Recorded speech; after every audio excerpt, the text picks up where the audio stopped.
Ya, kita mulai. Bismillahirrahmanirrahim. Eh, Assalamualaikum, Bu. Kenapa pada hari ini wajah Ibu agak berbeda dengan hari yang lain? Dan bagaimana kabar Ibu hari ini? Alhamdulillah. Waalaikumsalam Pak. Sebelumnya saya lagi kurang sehat, tapi ini tetap semangat. Ya, bagus. Terima kasih ya Pak sudah bertanya. Ya Bu, sama-sama. Jadi apa yang bisa saya bantu Bu? Karena Ibu menjumpai saya. Saya ingin meningkatkan kompetensi saya dalam mengelola kelas Pak. Oh, bagus sekali Bu. Jadi tujuan Ibu dalam meningkatkan kelas itu, kompetisi apa yang Ibu ingin lakukan? Gini Pak, saya ingin menciptakan kelas yang kondusif dan menyenangkan bagi siswa. Itu tujuan saya Pak. Apa yang sudah Ibu lakukan untuk mencapai tujuan tersebut? Yang sudah saya lakukan, saya sudah mencoba berbagai metode pembelajaran, tapi belum ada yang benar-benar efektif, Pak. Oh, seperti itu. Ibu sudah pernah mencoba metode yang lain tidak? Apa seperti menjadi tantangan Ibu dalam mencapai tujuan tersebut, Bu? Tantangan saya masih kesulitan, Pak, dalam menciptakan suasana kelas yang menyenangkan, sehingga banyak siswa yang kurang memperhatikan dan suka berbicara pada saat saya sedang mengajar di depan, Pak. Tidak sesuai seperti yang saya harapkan gitu. Oh, saat Ibu melakukan pembelajaran berlangsung, mungkin bisa jadi ketika itu siswa itu setelah dilarang ada diam bentar, lalu mereka ribut kembali, Bu, ya. Iya, benar, Pak. Apa yang Ibu butuhkan untuk mencapai tujuan tersebut, Bu? Untuk menghindari pembelajaran berlangsung tersebut. Nah, ya kira-kira kalau di sini yang saya butuhkan itu strategi untuk menciptakan suasana kelas yang menyenangkan dan mengubah mindset belajar fisika. Ya, kan katanya fisika itu sulit. Karena saya kan basicnya di fisika kan Pak. Ya, sebagaimana yang kita ketahui kan kebanyakan siswa itu menjas fisika itu selalu menghafal, selalu berhitung. Nah, strategi itu yang akan saya rubah gitu Pak. Yang katanya menakutkan. Oh, gitu, Bu, ya. Baik, Ibu. Wacana Ibu seperti itu. Jadi, baiklah, Bu. Mari kita bahas strategi untuk mengendalikan siswa yang kurang memperhatikan dan suka berbicara saat pembelajaran berlangsung. Jadi, Bu, pertama-tama kita perlu memahami penyebab siswa yang kurang memperhatikan. Apa alasan orang itu kurang memperhatikan?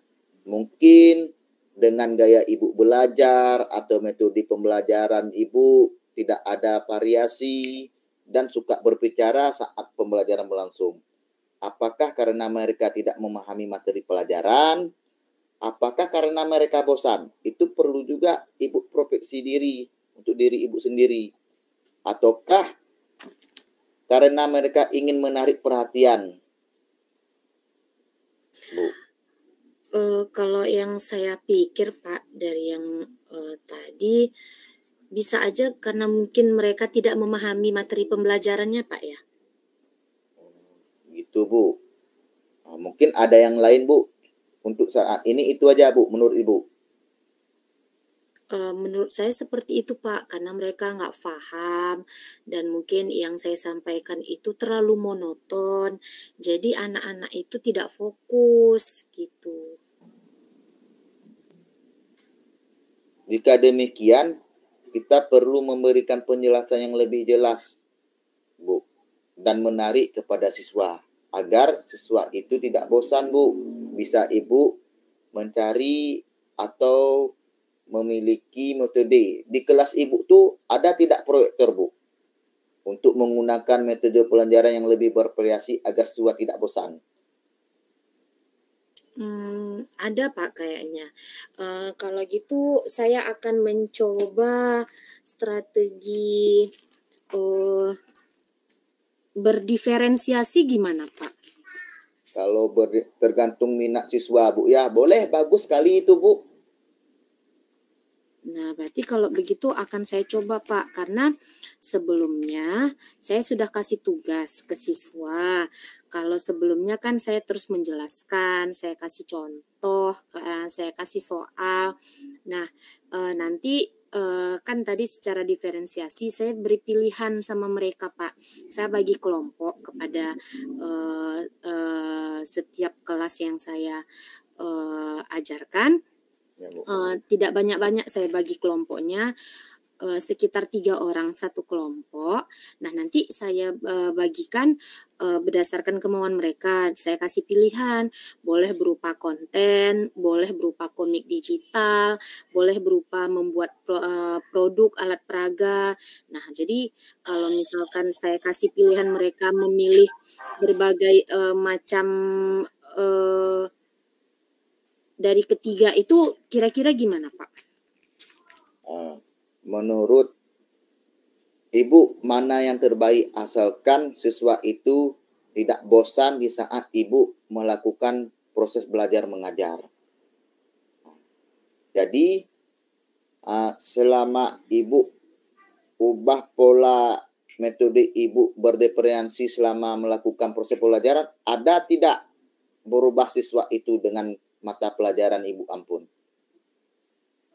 Ada Pak, anak-anak lebih kreatif, anak-anak lebih terbangun imajinasinya, jadi mereka bisa membuat sesuai dari kemampuan mereka dan belajarnya itu lebih serius karena kan tidak monoton, mereka terus fokus gitu, mereka pelajari dulu materinya dan mereka bertanya dulu seperti apa sih materinya, kemudian seperti apa sih ciri-cirinya, aplikasi dalam kehidupan sehari-harinya. Jadi dari yang mereka tanyakan itu Pak, memang secara lisan, tapi mereka buat seperti note gitu, seperti catatan. Nah, nanti mereka jelaskan secara mandiri gitu Pak. Oh gitu, baik Bu. Jadi Bu, saya mau bertanya Bu, kira-kira bisa nggak Ibu menceritakan kembali apa yang Ibu telah lakukan selama melakukan proses pembelajaran tadi supaya siswa itu berminat untuk belajar? Ya itu tadi Pak, kan tadi sebelumnya saya mungkin terlalu monoton, jadi saya ubah strategi saya Pak dengan cara membebaskan kepada siswa apa yang mereka inginkan, tapi dengan tujuan yang sama-sama akan mengerti, sama-sama akan memahami tujuan dari pembelajaran. Nah, jadi nanti mereka bebas memilih, mereka saya kasih pilihan, boleh membuat konten. Nanti kontennya itu bisa berupa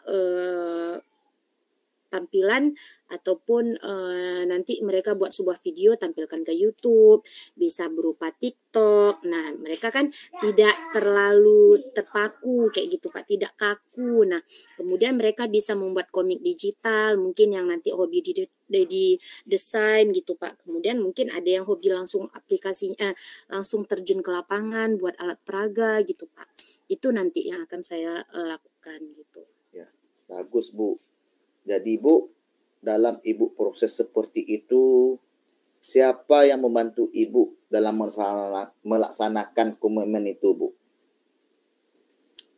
Nanti akan saya ajak rekan sejawat saya Pak, bagaimana kemudian melihat prosesnya gitu Pak.